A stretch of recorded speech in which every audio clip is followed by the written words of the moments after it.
Now let's start with World Cup qualifying. Mexico was thrown a lifeline and the United States answered the call. Firstly, starting with El Tri. They have had an absolutely abysmal time scoring goals. I believe in 10 games they've scored 7, as a matter of fact.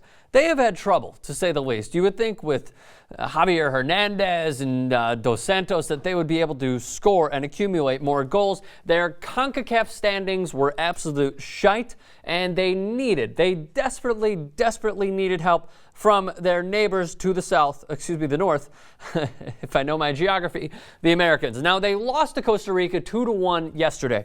Panama went up on the United States 2-1. So we go to the 90th. Just a few minutes, a chunk of change left before this match is over with. Graham Zusi, the 27-year-old, scored to then make it 2-2. And then Aron Johannson, who, as one of my Twitter followers pointed out, is an Icelandic twat because he put the Mexicans in the 93rd minute. All Panama has to do in stoppage time, bring some guys back. You don't have to have 4 attackers the entire time. However, they do for some reason, one reason or another, in a qualifying match that they absolutely have to have. If they win, they're in.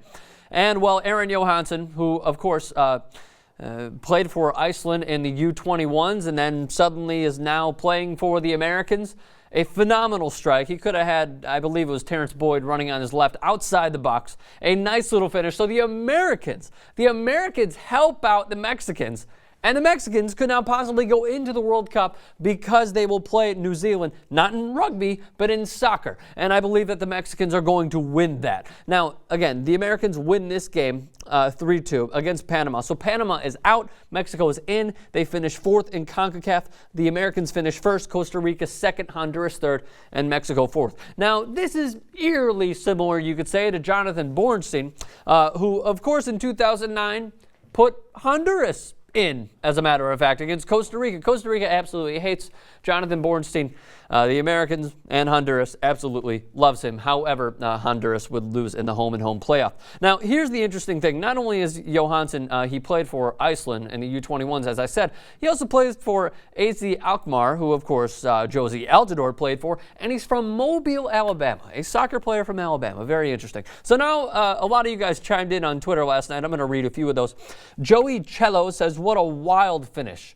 Never thought the men's national team would save Mexico's ass. God bless America and Zusi. Beat New Zealand. All right, very nice. Carlos Meza says, I don't like to admit it, but what seems to be the new giant of CONCACAF kept Mexico alive. Thank you, USA. And he put in this tweet right here from the United States men's national team directed towards the Mexican national team Twitter handle saying, you're welcome, Mexico. I fucking love that. All right, and I think we have a few more. That is a long last name. Pergil says, you guys saved some Mexican ass tonight. What a finish to the game. Mexico looked absolutely hopeless against Costa Rica. Yeah, they absolutely did. And Eduardo says, El Tri would like to thank Zusi for his help in maintaining our hopes alive. Brazil 2014. It should be interesting. If Mexico blows this against New Zealand, just label them the GOAT. Not the greatest of all time, but the worst of all time. The WOAT, as a matter of fact, in all of CONCACAF. They should absolutely beat New Zealand, and they should go to Brazil in 2014. Again, it is a home-and-home playoff. All of those are going to be played in November.